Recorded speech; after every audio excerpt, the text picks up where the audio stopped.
Hi, I'm Marty Nemko. AI, now to 2028. No one has a crystal ball, but I have been learning about the present and near future of AI, technical, political, human, and it would be useful to me, and maybe to you, to synthesize my predictions. The breakthrough of early 2026 is the availability of long-term agentic AI. That is, a person or group can give a set of tasks to the AI and return a day or even two later to find it done. Thus, the AI, instead of being a question answerer or even just thinking partner, can be more like a supervisee or coworker. Yes, the work needs to be checked by a human, not just for hallucinations, but for errors in judgment.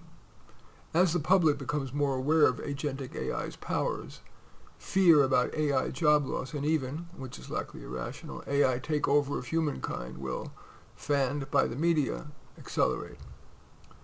Political candidates will capitalize by calling for AI job loss taxes and even government, quote, recommended guardrails. Such candidates will have increased probability of winning. Likely sequela, AI and robot taxes, and increased oversight of AI by government. Companies, including Chinese ones, will increase poaching of talent. Companies will start to replace cutting-edge research with business practicality, for example, using 7 to 28 nanometer chips rather than pursue the holy grail of the physics delimited 2 nanometers. They will strive for end-to-end control, energy, data farms, chips, and integration. They will privately evaluate, with AI help, the wisdom of redomiciling, especially to the 3 I's, India, Ireland, and Israel. But that will likely be deemed premature, pending future political elections. Companies will merge, increasing their database and concentration of top talent. That latter will force startups to focus on micro-niches in which decision-making is critical, for example, medical, legal, and terrorism. Their databases, while small, will yield more accurate results in their niche. To that end, their researchers, as well as those in the big labs, Google's DeepMind, Amazon, OpenAI, Anthropic, and Grok, will of course incorporate memory of previous interactions with the person, but potentially more potent. They will develop models that layer causal analysis atop the standard correlational one. The latter merely creates a probability distribution of the most likely next word, called the token, in deriving answers to queries. I have a model for incorporating causal analysis into query results that I'd like to trot out for you here. For, say, 100 critical queries on, say, life and death, war prevention, etc., a human liberal, a human moderate, and a human conservative expert would posit causal links where feasible, testing empirically. What happens if we actually try it? What would have happened if we didn't? Then they would assign a probability estimate to each prediction. Those weights would be tried by expert verifiers and revised by machine learning to ever improve the predictions. Only after the resultant revisions would the model be released to the public. Then, based on the public's feedback, each human expert would be scored on accuracy, especially with regard to recent vectors, and retained or not for future causal analyses on topics that are within their expertise. In the meantime, educators and organizational trainers will start to include the critical thinking-centric activity of querying, follow-up querying, and verifying, realizing that AI is a thinking partner, not just a question answerer.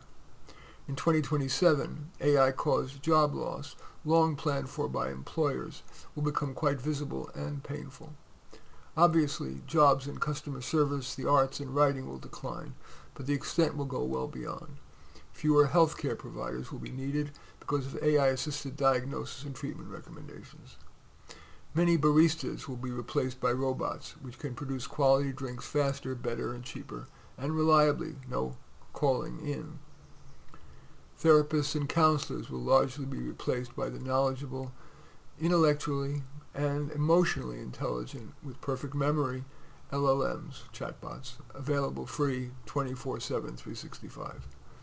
Even blue-collar jobs, often touted as AI-resistant, will be affected. Robot welders, carpenters, and electricians will do basics. For example, each new building's frame has hundreds of nails in it. No need for an expensive, perhaps unreliable carpenter. Frames will be made prefab, done largely by robots, better and cheaper.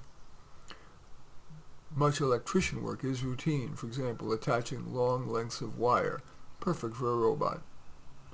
Middle-class jobs will not be immune. White-collar jobs. For example, the owner of an arson investigation firm had 10 investigators. Because the work is sophisticated, each was paid an average of $100,000. But with AI, much of the investigative process can be routinized, and with a query or two quite individualized to the particular burned building. As a result, the owner could well retain the best investigator at, say, $125,000, and replace the others with $50,000 employees who mainly follow the algorithm, and when stuck, consult that lead investigator. That would probably improve performance and certainly save that small company $425,000 a year. Multiply that by countless employers, and you can see why job loss anxiety will grow.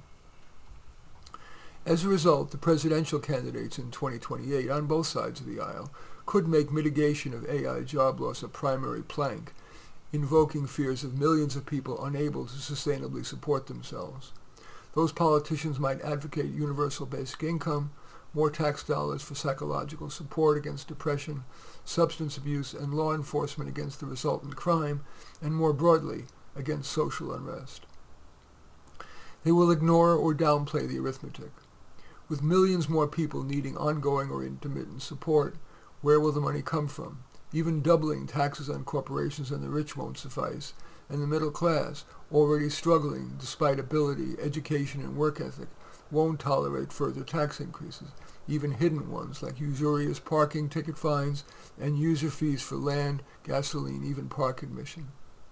Candidates will also downplay fears that heavy taxation of society's producers could eat our seed corn, the creation of new jobs, curing of diseases, solving our energy problems, let alone foreign aid. In 2032, I could see some techies, perhaps as a college prank, putting forth an AI candidate for president. Focus group polled perfect in looks, messaging, and freedom from gaffes. Who knows? Maybe she, he, or it would even win. In any event, that is AI Now to 2028. As usual, I welcome your thumbs up and accept your thumbs down.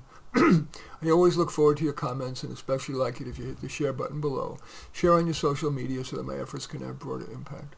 And I am flattered if you choose to subscribe to my channel. And certainly would welcome you taking a look at any of my 36 books. Perhaps the most relevant to this is Thought Experiments, but all 36 are on Amazon. In any event, I thank you for watching. I am Marty Nemko.